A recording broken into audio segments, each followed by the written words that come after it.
Yeah, I mean that's what they asked us to ask you. Like, who would you say is the unsung hero on this team? And there's many. There's many of them. I'll probably go with George.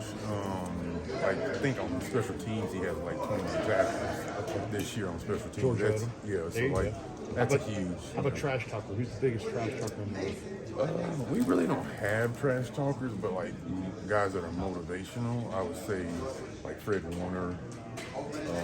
He's very motivational, and some of our linebackers. All right, three last ones. Best dressed guy in the room. Who's the best dressed team? I don't know if he's best dressed, but he dresses up as Charles Amenadu. Okay, he looks got, good. like, he tries to have How about the swag. locker room DJ? You got a locker room DJ in here? There's not always music going. Sometimes.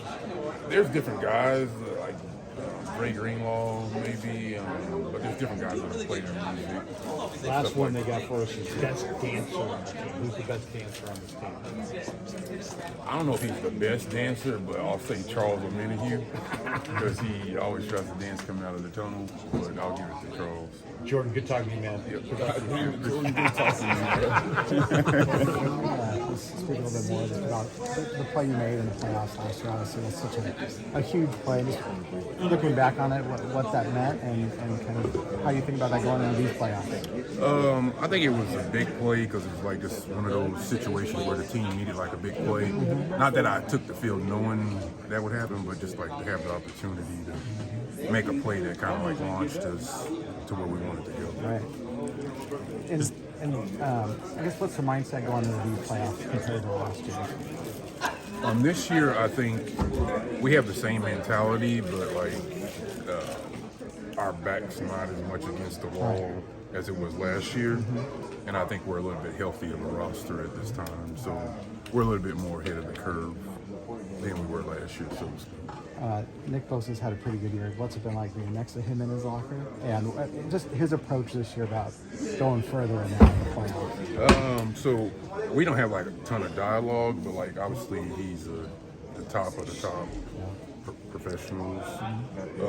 But like he's had a great year, and I mean just like him, like everybody else, we just want to finish it off this year. What about playing a team 3 times in a season? You guys did that last year with the Rams, and obviously the third game was a loss. I mean, is it more difficult each time you play a team in a single season?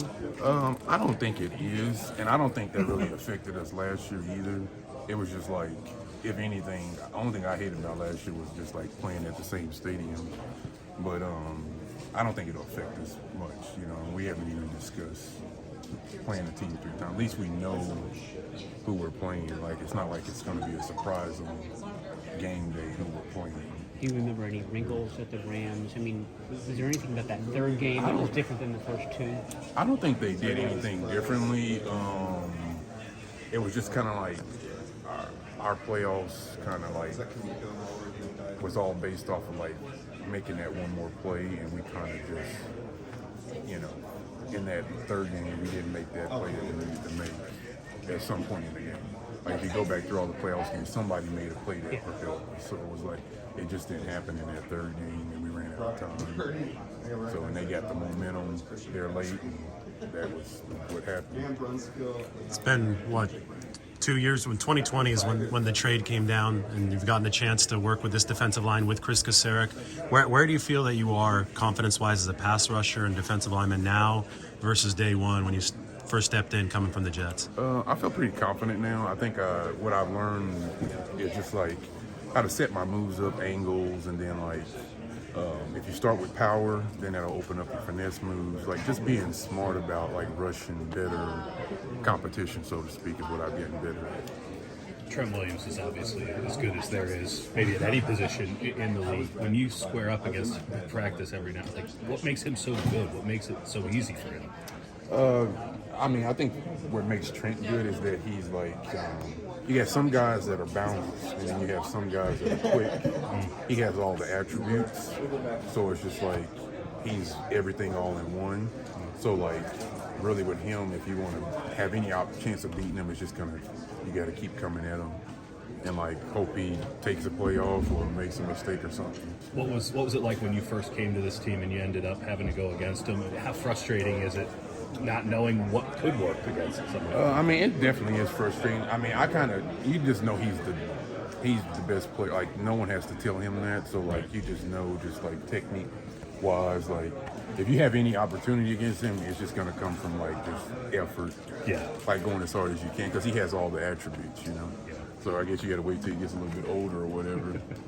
Doesn't seem to be happening. Yeah. So I don't know, maybe a couple more years. Maybe. Thank you, Jordan. Appreciate it. I really don't talk a lot, you know, most of the time. But like, if we do have dialogue, it's more so about just like I'll ask him how he beats certain people, or our dialogue will be about like pregame stuff, like about, you know, what am I thinking about this offensive lineman, what he's thinking, stuff like that. It's not very like detailed stuff, but like just little advances, you know, things that you can pick up, especially from like, you know, one of the best players in the league. Why do you think you fit in so well here? Like, what about this system, culture, whatever it may be, has enabled you to thrive since you've been here? I think it's just the scheme, because you got some of these schemes where like I mean, it's just the way they're set up, where you're reacting to the offense or whatever it is. I'm a player that my best attribute about me is just going fast.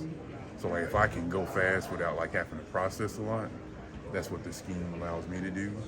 And I think that's what helps out like a lot of players in the scheme is you have some stuff that you have to think about, but like for the most part you're just going, you're playing, and you're not waiting on this person or that person or reacting and stuff. Yeah, I think